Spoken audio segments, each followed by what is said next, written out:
साथ संगत जी प्यार से कहना, धन निरंकार जी। आशा करती हूँ आप सभी बहुत अच्छे होंगे। स्वागत है आप सभी का आपके ही चैनल पर। आज मैं आप सभी के लिए एक बहुत खूबसूरत साखी लेकर आई हूँ। तो चलिए आज की साखी सुनते हैं। साथ संगत जी, गाड़ी में बैठते हुए राधिका जी ने ड्राइवर को समझाया कि भैया गाड़ी थोड़ी ध्यान से चलाना। ड्राइवर ने कहा कि आप परेशान मत हो, ये मेरा रोज का काम है। राधिका जी, उनकी बहू हीना और उनकी 1 हफ्ते पहले पैदा हुई छोटी सी पोती को लेकर वो सभी लोग गाड़ी में बैठकर अस्पताल से घर आ रहे थे। गाड़ी में बैठे बैठे हीना के मन में विचारों और शंकाओं की उथल पुथल चल रही थी। कोमल के जन्म के बाद ये हीना की दूसरी बेटी थी। कोमल के जन्म पर ही हीना की दोनों जेठानियों ने बहुत सी बातें बनाई थी कि हमारे घर में सबका पहला बच्चा एक लड़का ही था और हीना की ही सबसे पहले घर में बेटी पैदा हुई थी। उस समय हीना के पति और हीना की सास राधिका जी ने हीना का पूरा साथ दिया था और उन्होंने खुश होकर सभी से कहा था कि हमारे घर में लक्ष्मी आई है। लेकिन दूसरी बार सभी को लड़के की उम्मीद थी। हीना के मन में चल रहा था कि दूसरी बेटी के जन्म के बाद पता नहीं घर के सदस्यों के मनोभाव कैसे होंगे। क्या घर के लोग मेरी दूसरी बेटी का स्वागत करेंगे या नहीं। हीना भी चाहती थी कि उसके घर पर बेटे का ही जन्म हो, लेकिन इंसान के चाहने से क्या होता है। जैसे ही हीना को पता चला कि उसके घर पर दूसरी बेटी का जन्म हुआ है, एक बार तो हीना की आंखों में भी आंसू आ गए थे कि तभी बहुत तेज विस्फोट जैसी आवाज हुई और सभी समझ नहीं पाए कि उनके साथ क्या हो रहा है। गाड़ी में ही उछल उछल कर कोई कहीं गिरा तो कोई कहीं। तब उन लोगों को समझ में आया कि हीना की गाड़ी का एक्सीडेंट हो गया है। उनकी गाड़ी के शीशे चकनाचूर हो गए थे और हीना का सिर भी किसी ऐसी चीज से टकराया था कि थोड़ी देर के लिए हीना भी अचेत हो गई थी। लेकिन कुछ ही पलों में हीना ने अपने आप को संभालते हुए जब अपनी सास राधिका जी की ओर देखा तो वो भी अपना सर पकड़कर बैठी थी। एकदम से हीना को अपनी बेटी का ख्याल आया और वो चीखने लगी कि माँ जी, गुड़िया कहाँ है। हीना और उसकी सास ने हिम्मत बटोरी और देखा कि उनकी छोटी सी बेटी गाड़ी की सीट के नीचे गिरी पड़ी है। तब तक आसपास के लोग भी एक्सीडेंट की आवाज़ सुनकर उन लोगों की मदद करने के लिए आ गए थे। उन लोगों ने ही सभी को गाड़ी से बाहर निकाला और किसी ने गाड़ी की सीट के नीचे से गुड़िया को भी सुरक्षित बाहर निकाला।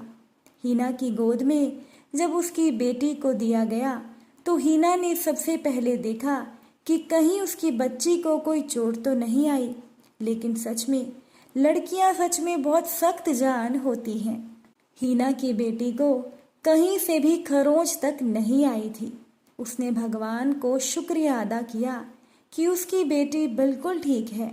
केवल वो ही नहीं, हीना की सास और ड्राइवर तक को सभी को थोड़ी बहुत खरोंचे ही आई थी, लेकिन वैसे वो सभी बिल्कुल ठीक थे।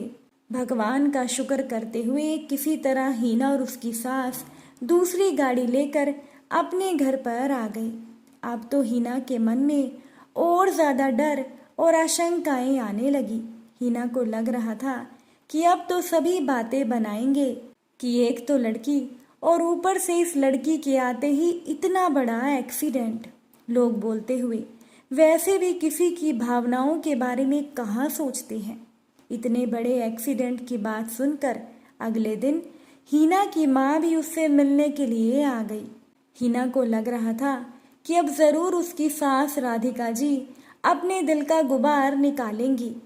हीना की सास और उसकी माँ दोनों बाहर वाले कमरे में बैठकर एक्सीडेंट की घटनाओं की चर्चा कर रही थी और हीना अंदर कमरे में लेटी लेटी उनकी बातें सुन रही थी। हिना की माँ ने हिना की सास को कहा कि समधन जी, मैं तो इस बार लड़के की उम्मीद लगा कर बैठी थी। अगर लड़का हो जाता तो मेरी बेटी के भाग खुल जाते, इसका परिवार पूरा हो जाता। इस एक्सीडेंट से तो मुझे वहम हो गया है कि पता नहीं ये लड़की कैसा भाग्य लेकर आई है। अब मेरी बेटी को बुढ़ापे में कौन सहारा देगा। लड़कियां तो शादी करके अपने ससुराल चली जाएंगी।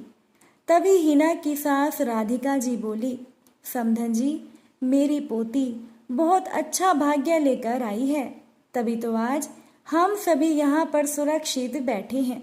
इतने बड़े एक्सीडेंट में न मुझे कुछ हुआ, न मेरी बहू को कोई खरोंच आई, और ना ही मेरी पोती को हल्की सी भी खरोंच आई। ये तो मेरी पोती का भाग्य है। मेरी पोती का भाग्य इतना तेज था कि वो हम सभी को मौत के मुंह से खींच लाई। और रही बात लड़के की, तो वो जमाना अब चला गया जब लोग लड़कों के पीछे भागते थे। आज के युग में, आज के समाज में लड़का लड़की सब बराबर हैं। अब मेरी दोनों पोतियां पढ़ लिख कर नाम कमाएंगी और बुढ़ापे में अपने माता पिता की सेवा भी करेंगी। क्या हमेशा भाई बहन या भाई भाई ही मिलकर रहते हैं क्या? देखना, मेरी दोनों पोतियां भी बिल्कुल प्रेम प्यार से रहेंगी और आगे तक एक दूसरे का और परिवार का सहारा बनेंगी। मैं तो ये जानती हूँ कि आजकल बेटों के पास में रहते हुए भी बेटों को अपने माता पिता का दुख दर्द दिखाई नहीं देता, और बेटियां दूर से आकर भी माता पिता को दुख दर्द से संभाल लेती हैं। हिना की सास ने हंसते हंसते कहा कि समधन जी, जब पिछली बार आप सीढ़ियों से गिरे थे ना, तो आपकी बेटी यानी मेरी बहू हिना ने ही आपको संभाला था। अंदर कमरे में अपनी माँ और सास की ये बातें सुनकर हिना का दिल खुश हो गया। हिना के मन में उसकी सास का दर्जा आज उसकी माँ से भी ऊंचा हो गया था। हिना की सास के द्वारा कही गई बातें सुनकर हिना की आंखों में खुशी और श्रद्धा के आंसू उमड़ पड़े थे। साथ संगत जी, ये बात बिल्कुल सच है कि आज के युग में लड़का और लड़की बराबर हैं, और आज के समाज में बेटियां अपने माता पिता के दुख दर्द को बेटों से भी ज़्यादा समझती हैं। आपको आज की साखी कैसी लगी? अपने विचार कमेंट द्वारा ज़रूर बताइएगा। आप सभी से फिर मुलाकात होगी एक नई साखी के साथ। साथ संगत जी, प्यार से कहना, धन निरंकार जी।